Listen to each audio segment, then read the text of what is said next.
Hi, I'm Bonnie Walker, and welcome to my class. Well, actually, welcome to my office in my house. My class at school is being painted, and it's not very inviting.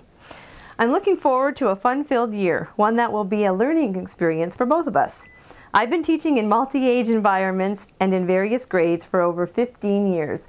It's actually quite a lot longer, but I don't want to date myself. Presently, I'm an elementary teacher at Hershey Christian School. I teach 4th grade reading, language arts and Bible in the morning, and in the afternoon, K through 5 computers. I love chocolate, so it seemed only natural to work in a place where chocolate is the main staple.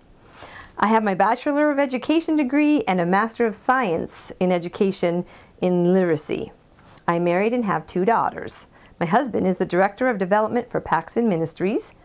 Charity, our eldest daughter, recently graduated from Edinburgh University with a major in theater, and Stephanie is a junior in the Templeton Honor College at Eastern University. Presently, her major is PP&E.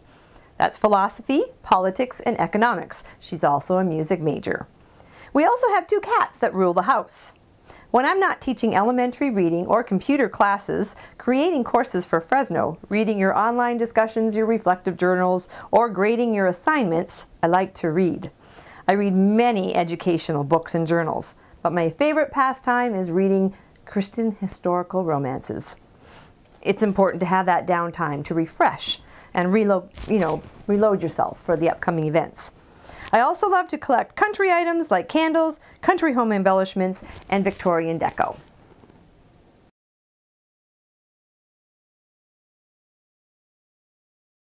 Why content area literacy in K through 5th grade? Why would I feel a need to teach content area literacy in the primary elementary grades? Isn't it just for secondary teachers and English teachers?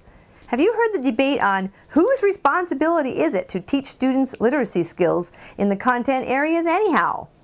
Conversely, did you know that there still exists the premise that primary grade teachers instruct students to learn how to read, and the upper elementary teachers teach students to read to learn? To be truthful, I wearied of the comments from secondary school teachers that alluded that elementary teachers were not preparing students for middle school and high school. As the years progressed, I began to wonder if their perceptions were correct. Eventually, I was able to take a course during my master's trek that covered reading in the content areas. The premise of the course was that all subject area teachers are responsible to teach content area literacy, not just the English teacher.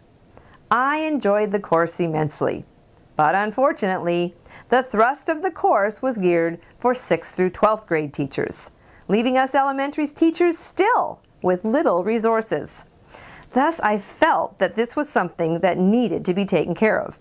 So with my passion to learn and keep up with new developments in my field, I began researching this beyond the grad class. And I've discovered a wealth of information and resources that I can't wait to share with you. What can we do as elementary teachers of K through 5? We can begin to promote content literacy in our classrooms, and we can provide instruction that braids literacy processes with the curriculum.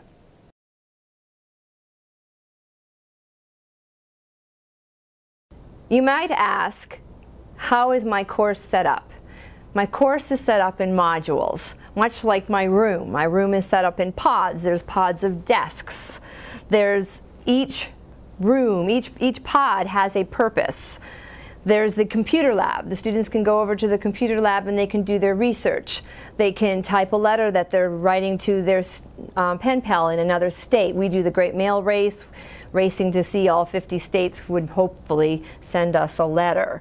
They could go to the library, kick back and enjoy a good book during our drop, eat, and read.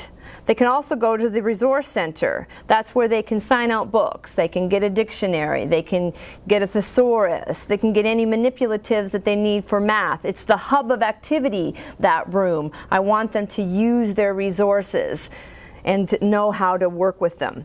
Each room, each part of the room has a purpose. That's how my brain works. Actually, that's how my brain works in its best way. There has to be a semblance of order, of groupings, for me to be able to function. children need this too, they just might not know it. So my course follows that same format. Each module builds upon the other. As you progress through each module, you'll gain information and techniques that are research-based. Almost each module has a reflective journal entry or a discussion question. Sometimes you'll even see that I've included my own reflective journal entry. It'll give you some insight of how my brain thinks, or how I struggled with something, or how I'm still struggling with something. It might help you to synthesize your learning.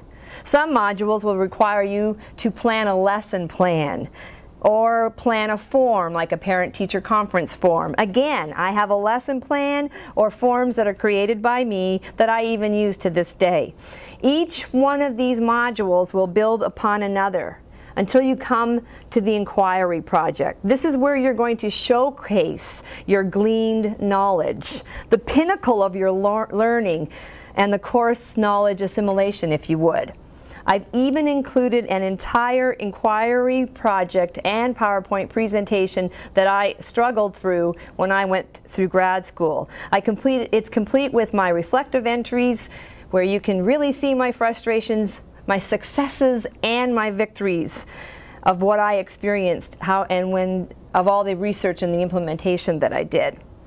At this point, I would ask if there's any questions, but since we don't have an open forum, that's going to be impossible. Please know that at any time you can email me, contact me through the forum. I will be there for you to give you any assistance that you need. Some of my best professors in my grad school were the ones that I could talk to at any time, and they're my friends today. This is a very rigorous course, but I trust that you will emerge the most effective and successful teacher ever. Good luck, and let's begin.